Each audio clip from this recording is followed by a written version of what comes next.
Assalamu alaikum tuğanlar, kandayсыңар? Тынсыңарбы, амансыңарбы? Погода ысык болуп атты, аба ырайы аябай ысык, вообще болбой калды. Эфирди бөлүшүп кетебиз туғандар. Эфирди бөлүшүп бүгүнкү эфир туғандар, мына кечеги ГКМБнын төрагасы Ташиев боюнча болмокчу. Ушу Палван акам жөнүндө бир мындай ачык маселе кылып, мындай сүйлөшөлүчү. Бул киши же Садыр Жапаровдун ордуна президентпи, же түшүнбөйсүң. Бизде премьер-министр деген бар, президент деген бар. Ошолордун ордуна жооп берип коюлат да. Бул кишиге ким полномочия берди дейм да. Мен билбейм, түшүнбөйм ушул нерсегечи. Баардыгын эле коркутам дейт го. Эми билбейм, мына угуп калса кокус да эми. Баягы учетко алам деп атат го. Учетко алып калсаңыз мындай айтып коеюн да. Камчыбек Кадырчаевич. Эми мурдагы заман эмес азырчы. Мурдагыдай коркуп калып, үркүп кала турган заман эмес. Биз сизге Түркмөнстан эмеспиз. Баягы өзүңүздү эр ойлосоңуз бирөөнү шер ойло дейт. Ошону мындай кулаңызга туюп алсаңыз. Эми 500 спортивный балдарыңыз болобу, колуңузда ГКМ болобу, бийлик бар. Эми пока азыр танкасыз. Танка деп танкасыз дейм, пока танкасыз. Убагында эми арканы бир тарыхты карап көрбөйлү. Тарыхты карап көрүп, мындай карап көрсөк, ошол баягы 2012-жылы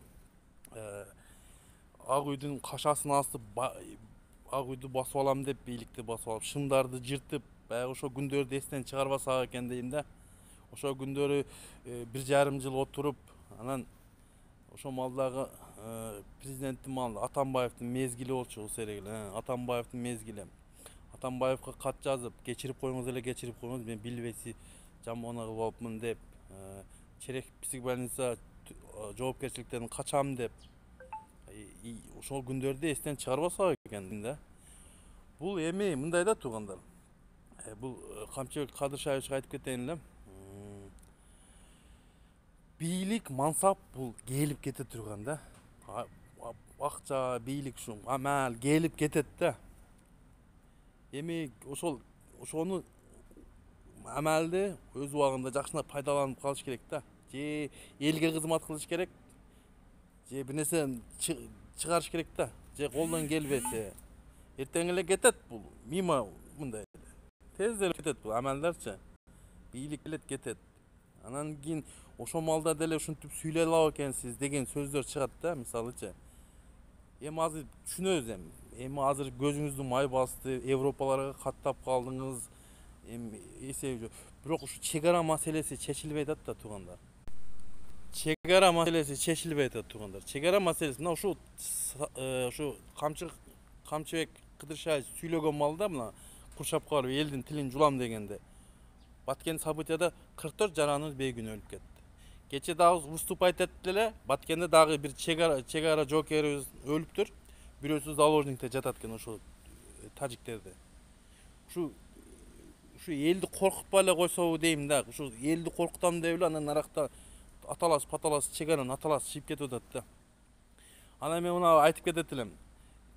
Президент болгондон кийин конституцияны өзгөрттү мисалы. Эркегирээк болчу, ооба, эркегирээк болчу, кичине өзүң чеччи. Эмне Камчыбек Кадырчаевичтен башка чече турган адам жокпу? Өзүң чыгып иште. Мыйзамсыз болсо дагы иште, колуңан келсе иште. А болбосо бийликте эмне бар?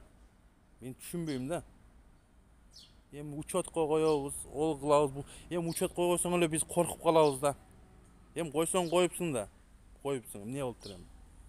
Эми айтып атпаймынбы? Убакыт өтөт, мансап да кетет, бийлик да кетет колуңан. Ошондон кийин элдин арасында жүрө турган болуш керек да. Билебиз өзү, мурда эле сизди кандай жүргөнүңүздү баардыгы эле билет. Бир карасаң эле ошо Жээнбековдун коюнуна кирип алган, дагы бирөөнүн коюнуна кирип алып, Бабановдун коюнуна кирип алып. Билебиз да сизди кандай экенин, саясатта ким экениңизди мурда эле билдирип койгонсуз. Эми ойлогом да, чегара маселени чечпейлиби? Бопту, Инан Арханды берипсиңер. Инан Арханды силер лично өзүңөр сүйлөшүү келишим боюнча өзүңөр бергенсиңер.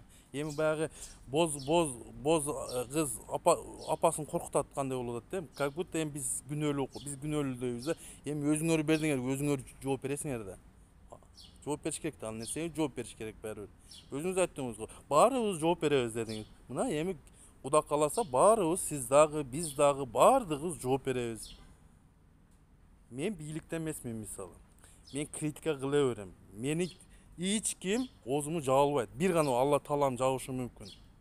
Алла таалам. Ошону Камчы Кыдыршаевич түшүнүп койсоңуз, майлыбы?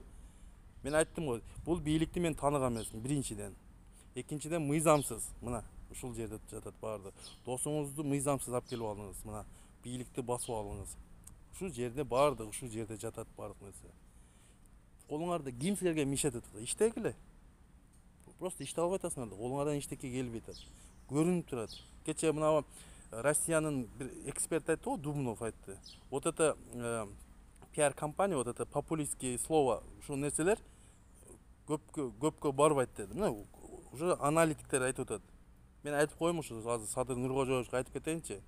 Мыйзамсыз болсо дагы сизге эч ким мешать эте турган адам жок. Иштеңиз, колдон келсе иштеңиз, колуңуздан келбей атат. Болбосо тапшырып кетиңиз. Сизге импичмент жарыяланган. Импичмент жарыяланды, кетип калсаңыз деле биз сүйүнүп отура беребиз. Биз кетсеңиз деле ордуңузга иштей турган адам келет. Иштей турган адам келет. Колдон келбей атат да, эми ошо досуңуздун колуна эле карап отурасыз. Мына баягы баткен событияда досуңуз Европага кетип калып, 2 күн унча эле отурдуңуз да, иштеке колдон келбей туруп эле, көрүнүп туруп эле турду бул нерсечи. Иштегиле да, ким силерге жолтуп атат? Эч ким жолтуп болгон жок. Анан кийин мен досумду шылдыңдабагыла, президентибизди шылдыңда. Шылдың өзүңүзгө өзүңүз болуп атасыз. Ар бир сөзүңүздүн экинчи сөзү калп. Алдабаң элди. Эл билет, алданбайт эл. Мен дагы бир жолу айтып кетейин. Эл алданган эмес, алданбайт дагы. Шылдың болбош үчүн иштеш керек. Элди алдабаш керек. Элдин үмүтү сизге мындай үмүтү бар ушу Кыргызстанды көтөрүп кетейин деген. Ошо сизге ишенип ошол эптеп бийлик алып келишти, туурабы? Эми иштең да, ким сизге жолтуп болуп атат? Мен билбейм ошону. Мыйзамсызсыз, эми түшүнөбүз эми. Бир күн болсо бул күндөрдө өтөт. Башка бийлик келет. Кайсы бийлик келбесин, мына басып алган 6-октябрда, 5-октябрда окуяларга силер да түздөн түз жоопкерчилигиңер бар ошол жердечи.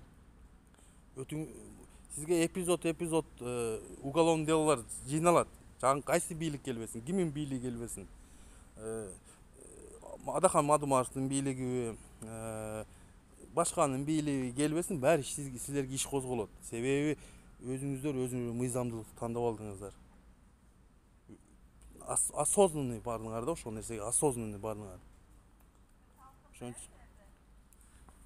үчүн туугандар, мен эфирди аз эле мындай кыска эле жооп кетейин. Ушу Камчыбек Кадыршаевичке айтып кетет элем. Ушу бир элди коркуткандан көрө ушул граница маселесин чечсеңер. Мына границадагы бейгүнөө өлгөн адамдардын арбагы дагы силерге ыраазы болбойт ошолорчу. Тынч болуңуздар, аман болуңуздар. Куда кааласа Кыргызга дагы баягы 15 күн караңгы, 15 күн түн, 15 күн күн деп коебу. Бизге да жарык күн түшөт. Куда кааласа Кыргызстан өнүккөн мамлекеттердин бирисине кирет, бирок азыркы бийлик менен эмес. Азыркы бийлик менен көп алыска барбайбыз туугандар. Ошо. Саламатта болуңуздар.